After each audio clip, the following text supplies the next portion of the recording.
Yeah, so Amazon Web Services, just to sort of give you a bit of background as to sort of why it came along. So most people have heard of Amazon. Okay, as a company, a lot of us order all of our bits and pieces through it. It became very good, and Amazon themselves decided that actually to run their systems and to be able to cope with all of that, they started basically building out their own data centers and everything else. And then they actually sort of had a bit of a light bulb moment and went, hang on a minute, we could actually, sell this to customers. So what AWS did was sort of started saying, well, Amazon, sorry, they created AWS to then allow people to say run their websites and bits and pieces through them. So they would provide sort of resources from their own data centers because they were getting very au fait with it. They were basically building all of this infrastructure and everything else. And what it meant was that little customers that wanted to start out didn't have to go and buy equipment and everything else. So AWS was sort of their cloud computing part side of Amazon. So that's how AWS was born basically. So it was out of a need first off through them wanting to run their own infrastructure, and then they thought actually we could monetize this and make money out of it. So that's where it came. Yeah. So today we are covering EC2. EC2. What is EC2? It's a virtual compute in the cloud. They're within AWS specifically. So traditionally, we had physical servers made up of those things, and it was all physical hardware. So obviously, if something goes wrong with any of those components, then they physically need to be changed, but obviously it becomes much easier to maintain in a virtual world. Yeah, so as we've seen on the front page, we are dealing with databases and analytics. And databases, as we can see here, is an organized collection of data,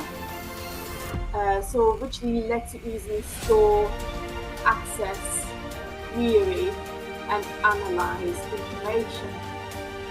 It also introduces the idea of database management system, or DBMS, as a tool for interacting with the data. Today we're going to be discussing IAM.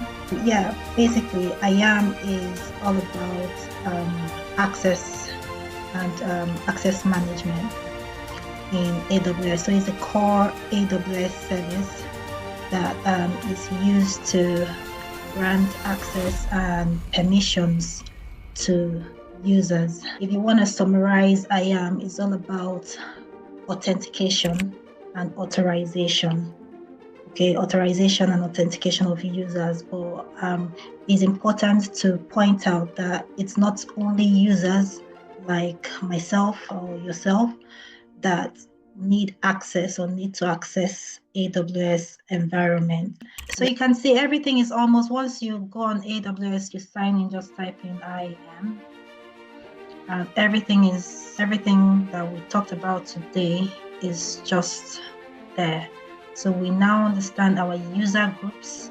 So group is like I have admin group. You can create another group, call it manager group. And let's say this admin group will assign users. So we have 2 users here, and these users will inherit permissions, and let's see what permissions attached to this group. Administrator access. You can attach multiple permissions if you want, like this is attached already. I can attach another permission, just going to add permission, discussing attach policy. IAM. Yeah, basically IAM is search, S3, access, and access S3 to access. we're going to be covering AWS. So it's a core AWS elastic load balancing that is used to auto scaling. grant access An elastic load balancer, permissions as this to users. If you want to summarize, IAM is shows, all about authentication and authorization. Is to make so you authorization and authentication of users. Run your application. It's important to point out that it's not only users like myself what they don't have. That if they do that, need access or need any to kind of access resilience, AWS like if an environment. availability zone So you can see down, everything is almost once you go on AWS, the service stops running. Everything is and in the same way, and similarly, is just if there is more so demand we now understand placed our user groups. the EC2. So Let's say if you have admin group, you can create another VPC stands group for called Virtual Private manager Cloud. group. Let me just go to this Let's say definition this once admin again. group. It is a assign service that allow users. you to launch AWS resources So we have in a two users logically here, isolated and virtual these network. users You need will to understand inherit this the particular line permissions, of and the let's word, see okay? what permissions Logically attached to isolated this virtual network. administrator access. In case of networking, we You can know there attach are multiple hardware like permissions routers, switch, if you want, or like this maybe is other attached different already. firewalls. I Stuff can like that. attach another permission, just click Amazon add PPC, permission, everything is managed attach virtually. policy, It's like we are and using choose software any to mimic those policy. kind of stuff. And We are search logically separating S3, the network. S3 bucket policy. What that So means have is like, let's S3 say I full got an AWS access. account Yeah, so and you got Amazon an Web AWS account. Services, We are both creating an just to sort of give you a bit of VPC. Then we might background both as to share sort the of same why hardware it on the came line. along. So most people have heard of Amazon. In this case, Okay, what the software does as a is company, it a lot of us automatically order isolates all of our logically. bits and So pieces hardware through might it. be the same, but It conceptually became very we will good. have different And Amazon network throughput, themselves different network decided that actually bandwidth, different network speed, to run and their even different systems network and to be able to type structure. cope with So all of that, they you can started see basically building that out let's their own data go through centers ECI. and everything else. He said it's And just then they actually sort of had a bit of a light bulb moment remind you a little and went, bit. hang on a minute, It's we like could a actually place where you keep your images, sell this to customers. So build images. what and they will AWS reference did them and was sort of pull started the saying, images from your well, Amazon, sorry, they created cluster, AWS to ECS cluster and use them. allow people to say run their websites and bits and pieces through them.